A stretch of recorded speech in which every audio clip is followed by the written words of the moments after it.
Olá, me chamo Laís Pano, sou bolsista do Programa de Iniciação Científica pela CNPq na UniOeste.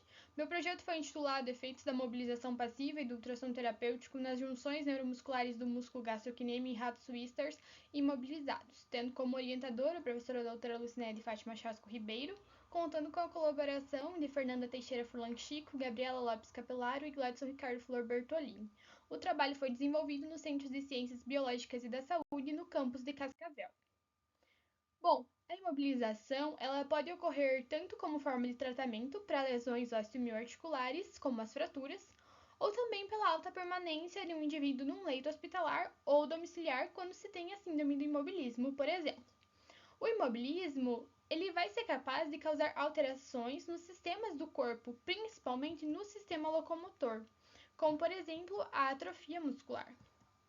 O músculo estriato-esquelético, ele é composto por fibras musculares que são organizadas de maneira paralela com a formação de sarcômeros em série, que são compostos por miofibrilas e vão atuar no funcionamento básico do músculo, ou seja, na contração e no relaxamento. A contração do músculo ela vai ocorrer pela transmissão do potencial de ação na junção neuromuscular, que vai ser caracterizada pela formação de um sítio sináptico entre o sistema nervoso periférico, como demonstrado nessa imagem, e a fibra musculoesquelética, que vai ser onde vai ter a liberação do neurotransmissor acetilcolina e a transmissão do impulso elétrico para a miofibrila. Com isso, com as alterações de imobilismo, vai ter uma alteração também na junção neuromuscular, porque vai afetar, então, tanto o componente pré como pós-sináptico, reduzindo, por exemplo, a transmissão do impulso nervoso. E isso vai acarretar na perda de função muscular. Nesse sentido, surgem muitas intervenções fisioterapêuticas a fim de minimizar os efeitos decorrentes dos desujos da musculatura.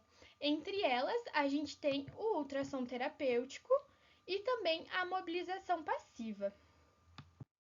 Porém, pouco se sabe sobre a utilização dos dois métodos juntos.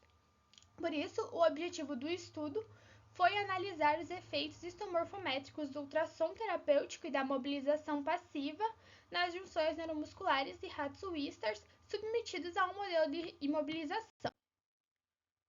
Para isso, então, foram utilizados 40 animais que passaram, então, pela temperatura ambiente de 25 graus, mantendo um fotoperíodo claro escuro de 12 horas, tendo livre acesso à água e à ração. A pesquisa foi, então, realizada conforme as normas do Comitê de Ética de Uso dos Animais da UniOeste e também sobre o Comitê de Ética de Experimentação Animal. Esses ratos eles foram divididos em 5 grupos. O grupo imobilização, que passou apenas pelo protocolo de imobilização e foi eutanasiado.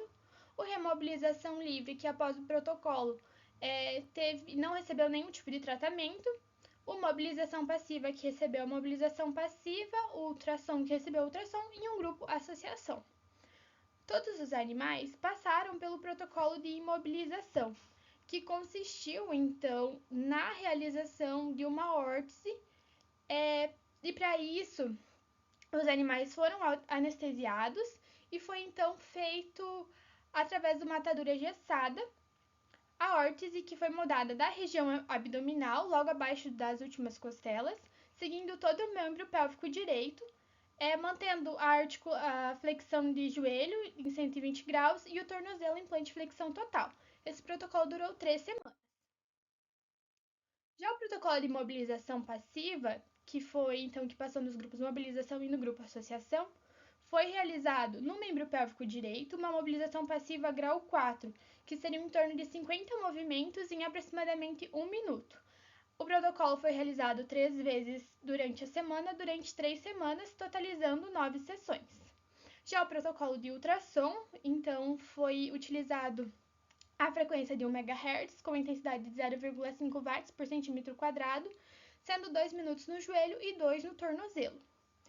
Após, então, o período de 3 semanas, foram também realizadas 3 vezes a semana sessões, totalizando 9 sessões, os grupos foram eutanasiados.